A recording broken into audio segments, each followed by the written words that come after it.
Welcome to Sports Betting for Dummies, a sport management production. I'm your host, Grace Quinn, and today I am here with Mike Hartman, sports betting extraordinaire. What's up, guys? Fantasy Frank Marciano, your fantasy sports expert. How are we, everyone? Will Allen, gambling analyst nerd. What's good? And Dylan Moyer, our resident Buffalo sports analyst. What's going on?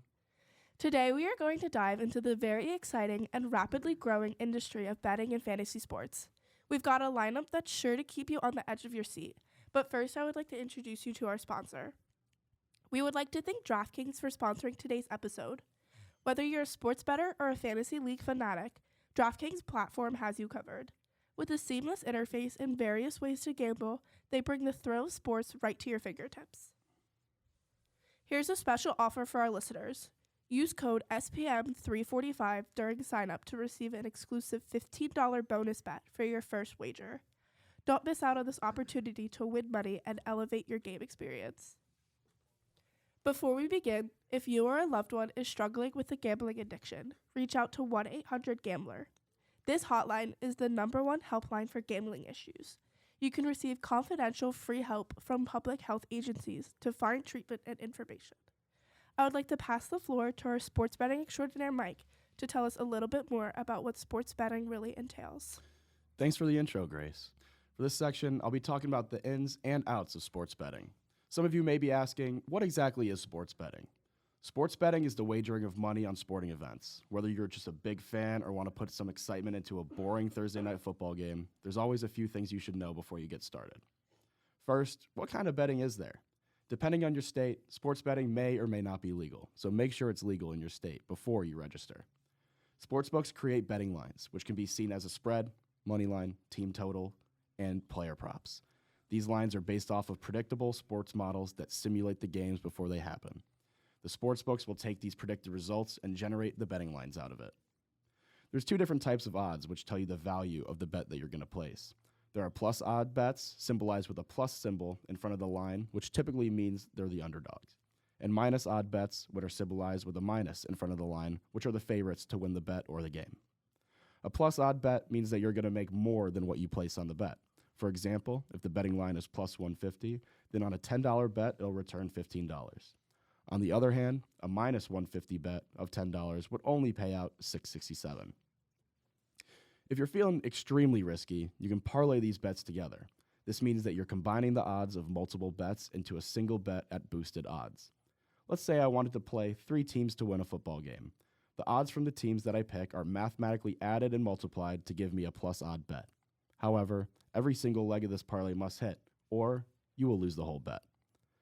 All in all, I will continue to promote straight bets. Parlays are volatile and provide a lot of risk.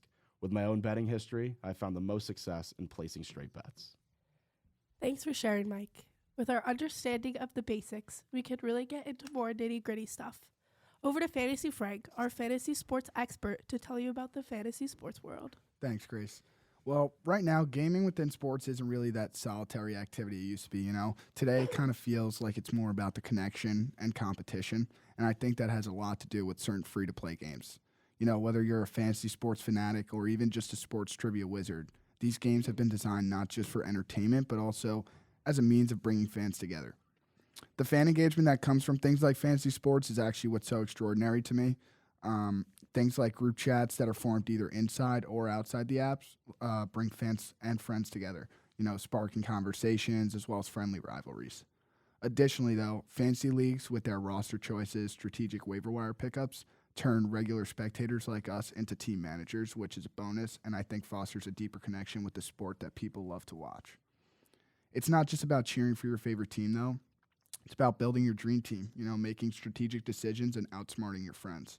That's the beauty of fantasy sports. It transforms every game, match, etc. into a personal quest for victory.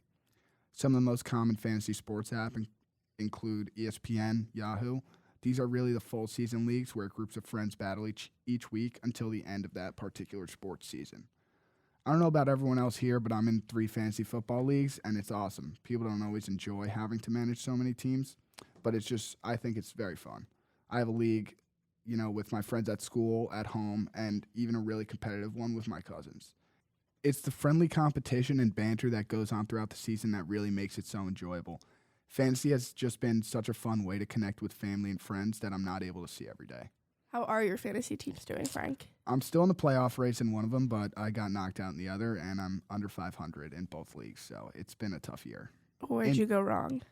I think it's the injuries and some drafting. I think I need to make some changes next year, at least.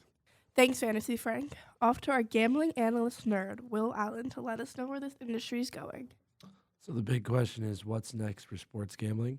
It's estimated that in 5 years from now, there's going to be a consistent influx of $7 to $8 billion into the sports gambling industry in the United States alone.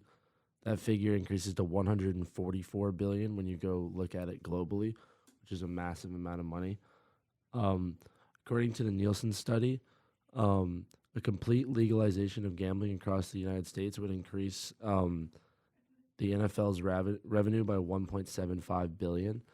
Right now, some forms of sports betting are only legal in 38 of the 50 states, and a complete legalization would see NFL media rights increase by 17.9%, sponsorship rights increase by 7.6%, ticket sales go up by 6.5%, and merchandise sales go up by 2.1%, leading to that $1.75 billion figure.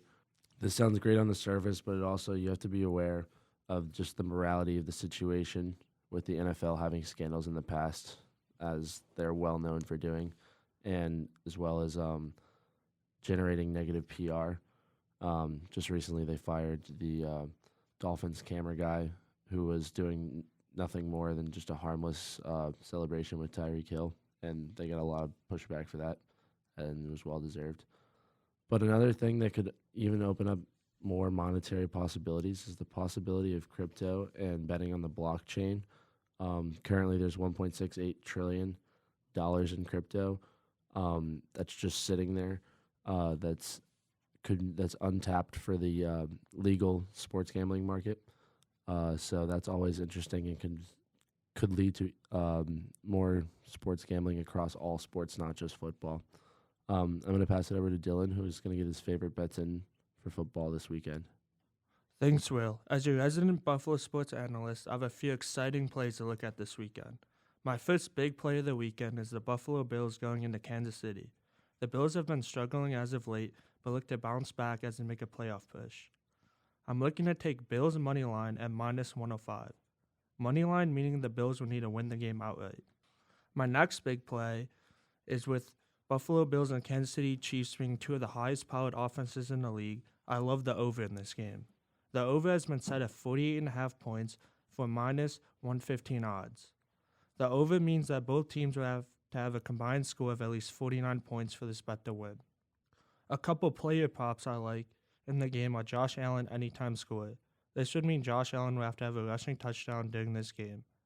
Josh Allen currently has 9 rushing touchdowns on the year and looks to add to this total on Sunday. The odds are currently set at plus 185 on FanDuel Sportsbook. Looking over at the Kansas City side, I like Travis Kelce over 6.5 receptions. The Bills' defense has been decimated by injuries, and Kelce looks to take advantage in what looks to be a shootout of a game. Kelce odds for over 6.5 receptions is set at minus 115. Kelce has hit 7 receptions in 4 out of 5 home games this year. If you're feeling risky, you can parlay some of these picks. I like the parlay of Bills money line, the over, and Travis Kelce receptions. As we close out on today's episode, remember that this is just the beginning. The world of sports betting and fantasy sports rapidly evolves as there's always something new around the corner. Thank you for joining us today, and a couple reminders. Make informed bets, build unbeatable fantasy teams, and most importantly, enjoy the game. Until next time, this is Sports Betting for Dummies signing off.